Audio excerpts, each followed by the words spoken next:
Hey, what's up? It's time for another video about neopronouns, and I actually put on a nice shirt for this because for the last video I was in a crappy tank top because I assumed only like 10 people would view the thing, and it now has over like 4,000 views, so whoops, I tried to look a little more presentable this time. So the last video was me answering questions that I had been asked about neopronouns, and the last one was asking for places the person could go to just listen to neopronouns being used casually in the same kinds of situations you might find any other pronoun, personal pronouns being used. So whether it's a podcast or a book or the like.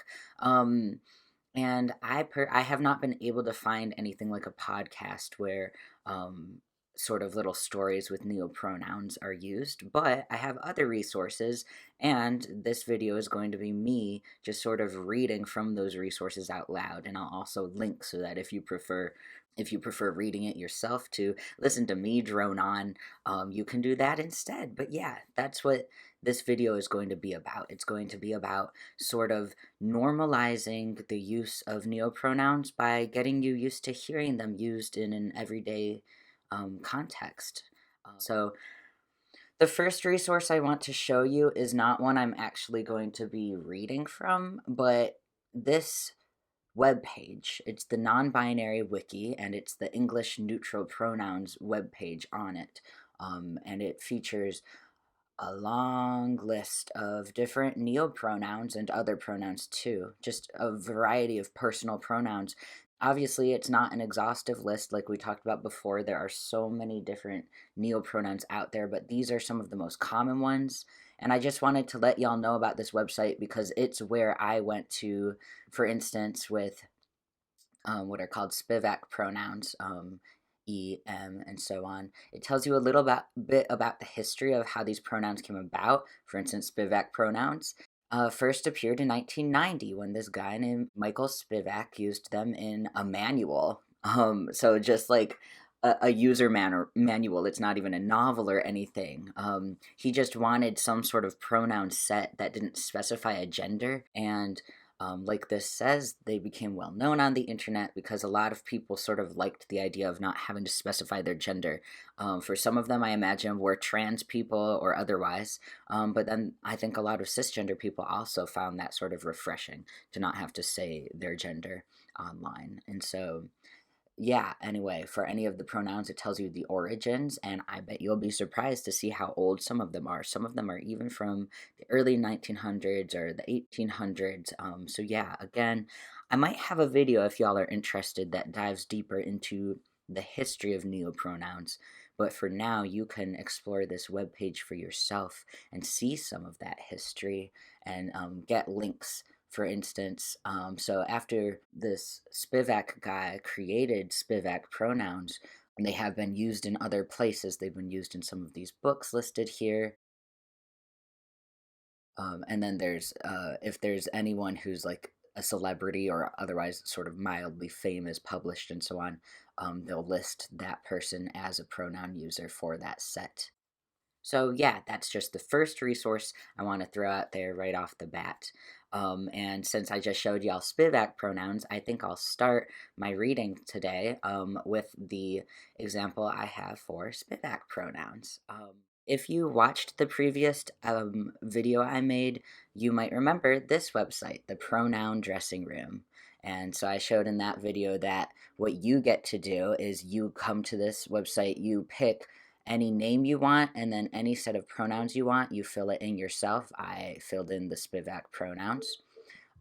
You click singular unless you're using they pronouns. This will be so that it'll say like e is instead of er, which is what you want. So, and you'll see the short sentence here. Hello, today I met a person who goes by Sam. E has a wonderful personality. Or you can see whoever created this website took excerpts from real novels. So for this one, it's Alice's Adventures in Wonderland, but anywhere that in the book it says Alice, it switches to whatever name you picked and fills in the pronouns. So Sam was beginning to get very tired of sitting by Air's sister.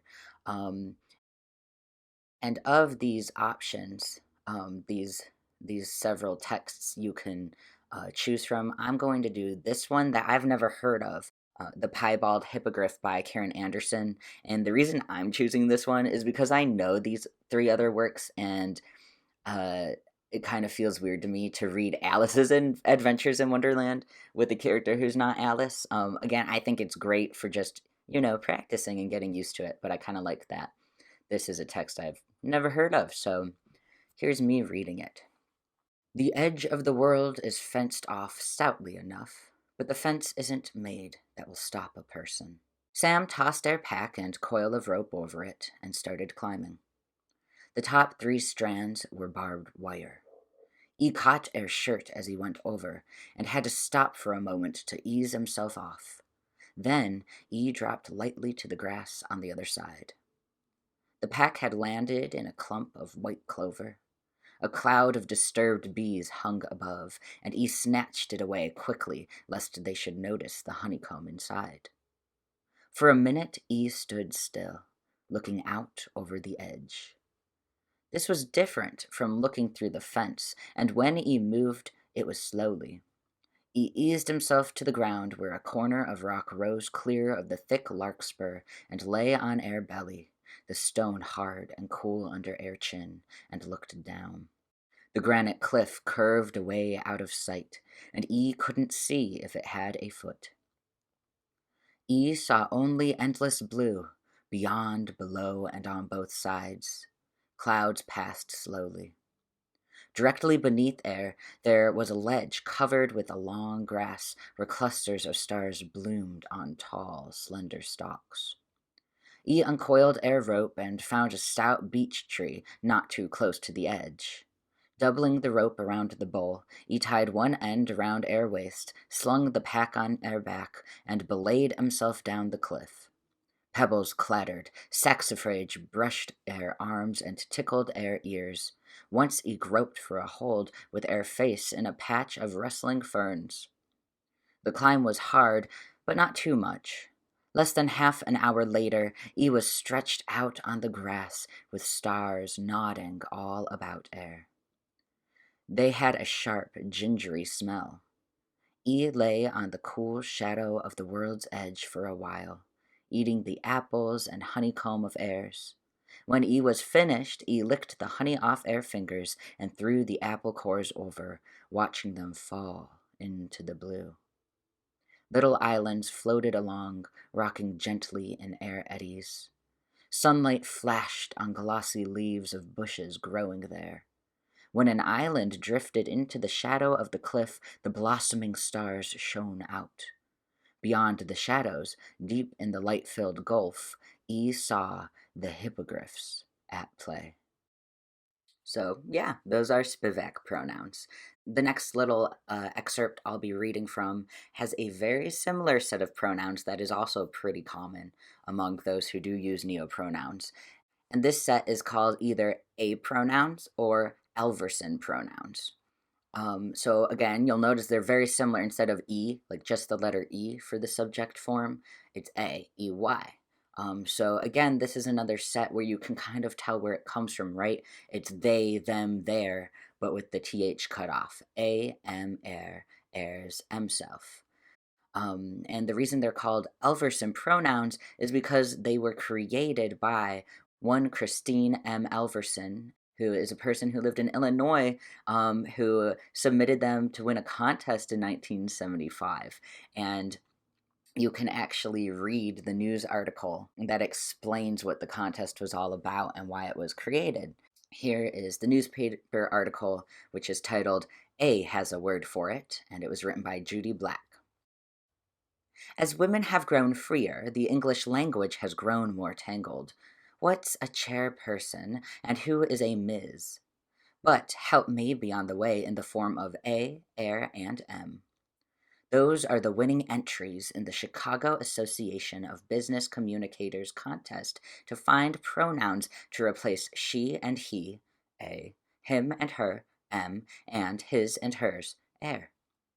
It, a neuter pronoun, already exists, but contest winner Christine M. Elverson of Skokie says her words are transgender pronouns. She formed them by dropping the th from the familiar plural pronouns they, them, and their. For example, a speaker might use these new transgender pronouns when A addresses an audience of both men and women. Our sentences would sound smoother, since A wouldn't clutter them up with the old sexist pronouns. And if A should trip up in the new usage, A would have only himself to blame. There's a definite need for transgender pronouns, says Mrs. Elverson, editor of the employee newsletter of the G.D. Searle Company. It gets cumbersome when you don't know whether you're talking or writing about a man or a woman.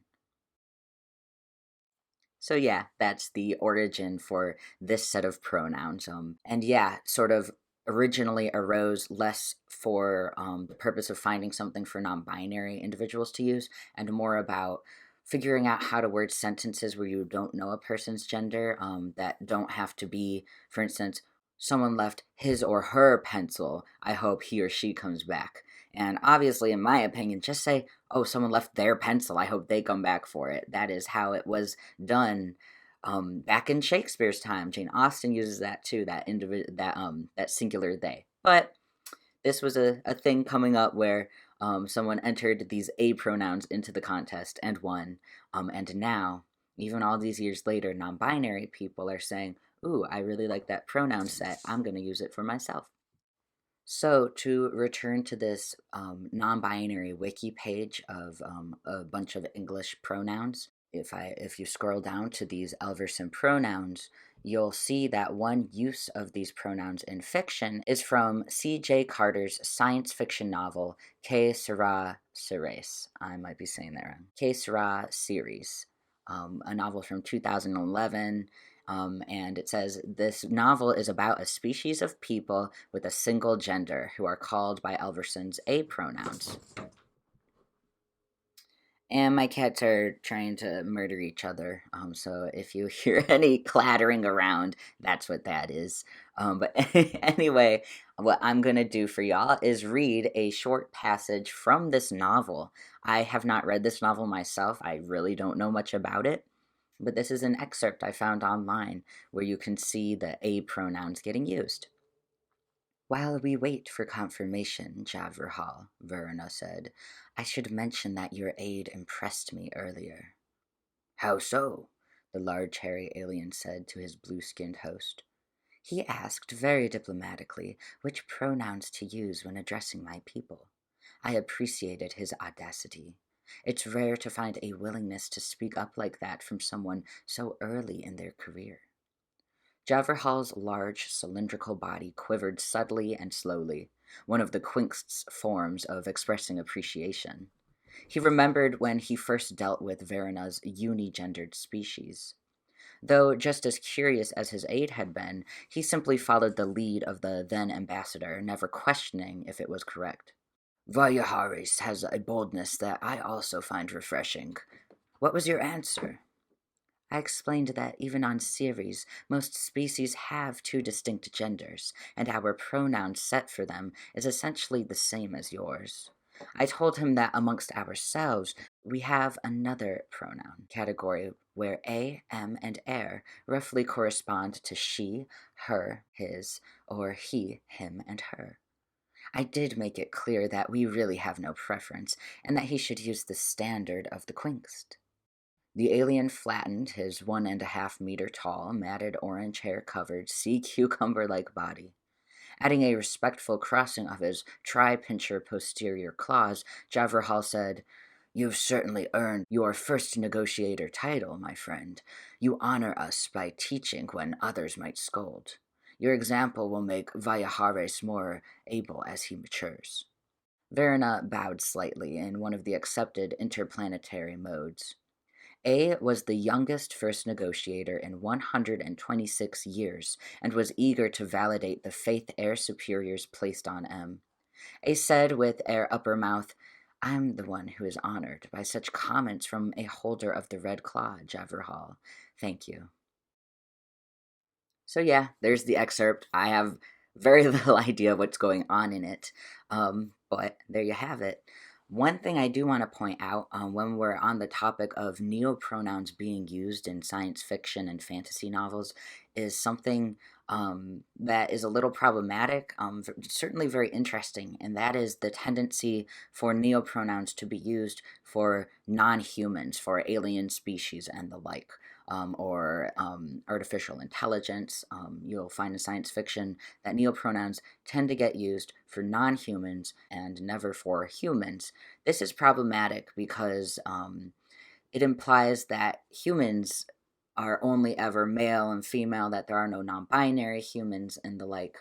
And I've also noticed that a lot of times the neopronouns tend to be very much based on sexual characteristics, a sort of conflation of sex and gender, where, for instance, there might be an alien species like the one we just read about, where they only have one gender, by which I think they mean only one sex, and that's why they all use this set of neopronouns. Other books will have species where there are multiple genders, by which they mean multiple sexes, and that's why there's neopronouns getting used. And this is a problem because that's not how it is in human society, right? People with any sort of physical phenotypes can be using neopronouns or they pronouns or he pronouns or she pronouns. It's sort of about what a person individually decides works best for themselves rather than being something essential to their physical phenotype. At the same time, since the point of this video is just to normalize hearing neopronouns, I think digging up these science fiction books where neopronouns get used, even if only for alien species, can be helpful just to, if your point is that you want to just get used to hearing sentences with them. So, that being said, I want to bring up another science fiction novel that is more recent than that one. It's called the Wayfarer series by Becky Chambers. The first in the series is called The Long Way to a Small Angry Planet. The excerpt I'm going to be reading from is from that second book, Closed and Common Orbit. The set used is zir, and the way they are used is almost the way we use the sort of the singular they when we don't know the gender of the person we're talking about. That's how Z pronouns are used in this galaxy in the novels. If you don't know someone's gender, the polite thing to do is to use Z pronouns for them until you know. And again, so not perfect because besides one character in the series, Z pronouns are only ever used sort of temporarily until you find out someone's gender instead of being the set that someone always uses for themselves. So the excerpt I'm going to be reading from, though, is it features that one character who uses Z pronouns periodically. Z is an Eluan of a species that sort of goes through sexual shifts, and there's a sort of middle stage between male and female where they're in between, and that's when they use Z pronouns. Again, this is not the experience of non-binary people or even gender fluid people who switch pronouns throughout a year, a month, whatever, because it's not typically accompanied by that sexual shift, right? So, not perfect representation, but great if you just want to hear sentences and get used to hearing sentences with Z pronouns in them. But yeah, quick context for the excerpt I'm about to read. Basically, the main characters are about to try and sort of have they're planning a sort of heist to get into a museum where the one character, Pepper, she had an AI in a ship that she was flying that she became very close friends with. The AI's name is Owl, and Pepper wants Owl back. And so that's what the scene is about. But read the book for more details. Tack had the look of someone who wanted to be sympathetic, but was at an utter loss. Z also looked tired, which was understandable since Z was in the first days of a shift. Zir's skin was bright with hormones, and Sidra could tell from the way Z continuously shifted weight that Zir muscles ached. Sidra had wished there were a better time for this conversation, but this was one of those things that there was no planning for. That's... Tack began. Zir inner eyelids darted in sideways, the Eluan equivalent of a raised pair of eyebrows. That must be overwhelming for you. Yeah, Pepper said. Yeah. Tak flicked their eyes to Sidra. Why am I here for this? The look said. The letter Pepper got doesn't have any information about the ship's interior, Sidra said. We don't know what condition it's in. She means we don't know if Owl's installation is still functional, Pepper said flatly. Blue reached across the table and squeezed her arm. She laid her hand on top of his. Okay, Tak said. The question on Zir's face hadn't wavered. Pepper sighed and shook her head. You explain it to Zir, she said to Sidra. This was your idea. This was her idea, and Sidra knew that Pepper didn't like it. Pepper needs to get into the ship and examine the core, Sidra said. If all is well, she then needs to remove it. To get into the museum after visitor hours, we need to be able to get into the exhibit space. Wait, Tak said. Z pulled back from the table just a touch. You want to break into the museum? That was exactly what Pepper had wanted to do 2 days ago, but Sidra felt it best to let that slide. No, Sidra said. That's too risky. Pepper gave a quiet huff. What we need is a way to get in that won't attract attention. A legitimate way to get in. Tak still wasn't getting it, but Zir's cheeks went wary yellow. Sidra pushed on. The Reskit Museum is a registered GC cultural institution. That means that any citizen affiliated with any likewise registered group can have access to their archival materials, provided they sign a waiver against damages and that sort of thing. Museum exhibitions count. You never finished your studies. And at Ontalden, there's no expiration date on an unfinished track. You're technically still a university student. Tak got it. Z leaned back, staring at Sidra with a silence that spoke volumes. You're serious. I'm serious. Z rubbed Zir's face and looked to Pepper. You're going to steal something and you want me to help. You want me to be an accessory. Pepper shrugged. Yeah, pretty much. Tak exhaled. I need to think about it, Z said. That doesn't mean yes. All right, y'all, I got one more resource for you with a few more very short excerpts that I'll read, and then we'll call this video done. So here's the resource. It's called neopronounhaven.tumblr.com. It's run by someone named Nico, and on top of sort of making lists of neopronouns and explaining how they're used and all of that, Ni also writes short little paragraphs using different neopronouns just to help people get used to hearing them. So I'm just going to read a few of them. So here's one. These are va, vem, vars pronouns. And by the way, if you're not sure how to pronounce them, if you click on any of the pronouns on this person's Tumblr, you will find the pronoun set and then the pronunciation suggestion. And that for each pronoun set, it helps you with pronunciation, gives an example sentence. Also, you can click on info and it'll show you if origins are known for a pronoun set, it'll say. If not, it'll just say uncertain. So yeah, very cool website. Highly recommend. And I'm going to close this just by reading some of the little paragraphs that are shared on this Tumblr. Va set the candle down, watching the flickering flame as Va rubbed Var's fingers to warm them. A chill breeze filtered through the window before Vem, and Va stood on Var's tiptoes to close it. A house like Var's would get freezing fast with the windows open, and if Va had to close them all of himself, Va would. Here's a paragraph with ni, nem, near pronouns. You know, I've always loved the stories my Baba used to tell me. Ni always spoke of great adventures Ni and near friends got up to, of quieter days Ni just sat around reading and playing board games, and all near favorite pastimes. Simple things, but that's what made them so fun to listen to. Ni always had a way of making small, everyday things seem beautiful and worth living for. And then here's a paragraph with aiem, aier. A peered out the window, hand stroking cat as A leaned against the cold glass. Kitty snuggled up more on aim, chest rippling with purrs. A sighed and rubbed cheek where it had gone numb from the window chill. Was it ever going to stop raining? Here's a paragraph with Que, caem, cair pronouns. Que spread care blanket across the grass, sinking into it and taking care friend's offered basket to unload. Que pulled out a bowl of salad, a banquet of roses, sandwiches, and placed them all on the blanket before caem.